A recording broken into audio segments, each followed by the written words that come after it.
Wall Street Memes Casino, I'm fine. and Sportsbook. This is Joe Pugh for IFLTV. We are here in Liverpool for the first time in a very, very long time. Dev, were you at Queensbury when they last put a show on Liverpool? I was at Box Nation, so I was still across it. I was still at the show. I think that, the one he's talking about is Liam Smith against, was it Predrag Radosevich? Because if it is that one, I think Muhammad Ali died that weekend or around that time, if I remember it correctly. And I remember being backstage as Liam Smith was about to make his entrance. I think they did a minute silence or 10 bells or something. It was quite surreal. So if I've got it all right, that was quite the moment in time. Well, let us know, because I have no idea. But Nick Ball, Ronny Rios. First of all, on the opponent, Ronny Rios, he's got some mixed reviews online, should we say. Is Ronny Rios the same calibre as Isaac Dogboe, Ray Vargas and Ray Ford? So you're talking about Isaac Dogboe, former world champion. You're talking about world champion Ray Vargas and unbeaten world champion in Ray Ford. Well, no, because he's not been a world champion. So, but you can't have a go at Nick Ball at all. The 2024. That's both this year, by the way. That he's boxed Ray Vargas and Ray Ford. Both have happened. Dogboe was November last year as well. So all in the space of a few months. So. There's not that many out there who are the calibre of Ray Vargas and Ray Ford. So, I mean, who would he fight? If the other fights aren't available, you go with someone in the rankings. And Ronny Rios is very much coming to fight. He's challenged for a world title a couple of times, and he thinks that this is his chance. This is his time to do it. He wants to tell his kids, I'm world champion. He wants his kids to tell all their friends at school, hey, my dad's a world champion. He's hungry. I've spoken to him backstage. I don't know if you've had a chat with him, but mate, he's coming it and he's going to bring it, and it's an all-action fight. Because go watch his fight with Ray Vargas. By the way, it's a little bit like Nick Ball's fight with Ray Vargas, just chasing him around, trying to get hold of him, and he had plenty of success in that fight as well. Landed some good shots. So all-action fight and a treat for Liverpool fight fans. Just on the card, speaking to Nick today. Sense of achievement and sense of pride that he's able to lead this night in Liverpool, not just for him and the world title and the Liverpool fans, for the whole gym, for Brad Strand, for Andrew Kane, for Bomber Brown. It's a proper unit Paul Stevenson's got, and they're all being celebrated on October 5th. They definitely are. Well said, Joe. And shout out Paul Stevenson, by the way. You look at his gym, it's not like he's just got the same sort of prototype of fighter. Andrew Kane doesn't box anything like Nick Ball.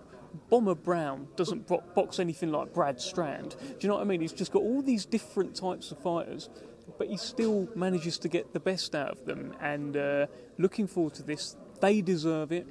Liverpool deserve it. They're all in the gym every day, these Everton Red Triangle guys, working tirelessly, talking about we could all feature on a show together, it could happen. Now it is happening, and Nick Ball leading the way. Liverpool boxing has needed a hero. He's come along. Smith brothers are towards the end. Tony Bellew's not around anymore boxing. Nick Ball's the one. He's unbeaten world champion. Mini Mike Tyson should be unified featherweight world champion. A proper fighter, and there's not anyone who lives in Liverpool who hasn't seen Nick Ball run past their window, because he's always running up and down Liverpool. So he's your man, Liverpool. He's your hero. Get behind him. Just want to go back to last week. Denzel Bentley, we spoke after the fight. Terrific performance, even better knockout. But referring to stuff you said last week about Eubank Jr., about Hamza Shiraz, about Denzel Bentley, and then what Frank's told me today about offers made to Eubank, and just collating that all together. Can you rank these three fighters? Chris Eubank Jr., Hamza Shiraz, and Denzel Bentley? Do you know what? I'm going to make life very difficult for myself if I start doing things like that. Joe, listen, you've seen how difficult I've made life for myself over the last 18 months or so by ranking fighters, by saying one fighter's better than the other. I am now too long in the tooth to fall for these little tricks that will get me out of a bit of work. So no thank you, Joe Pugh. Take your question, take it elsewhere. Thank you. I love that. I love that. That answer's probably better than you actually answering the question, to be honest. Yeah. Still trying to... No, nothing. Okay, we'll move on. But 3 great British middleweights. Correct. It'd be great to see them all fight. And we will be seeing Chris Eubank Jr. fight, nice little segue there, on the undercard of Beterbiev-Bivol. What do you make of that card as a whole? Brilliant.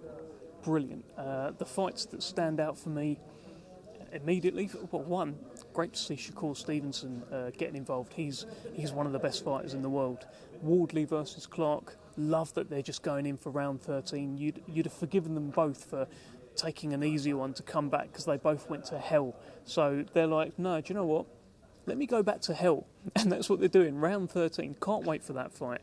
And Sky Nicholson against Raven Chapman, stylistically, is one of the best fights that you can make out there. You've got the smooth, slick boxer in Sky Nicholson, who's looking fantastic as a world champion, against Raven Chapman, who brings nothing but pressure.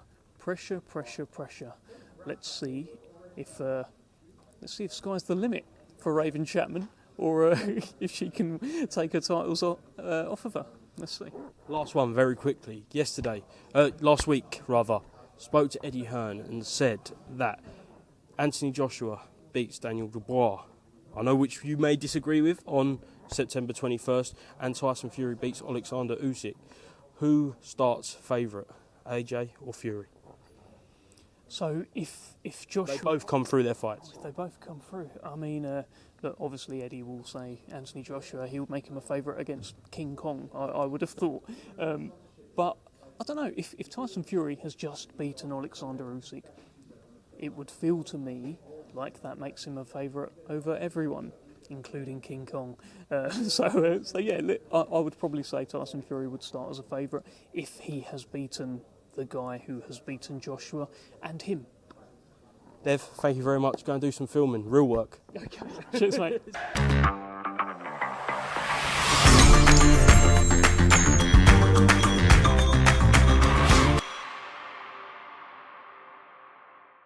Wall Street Memes Casino, I'm fine. and Sportsbook.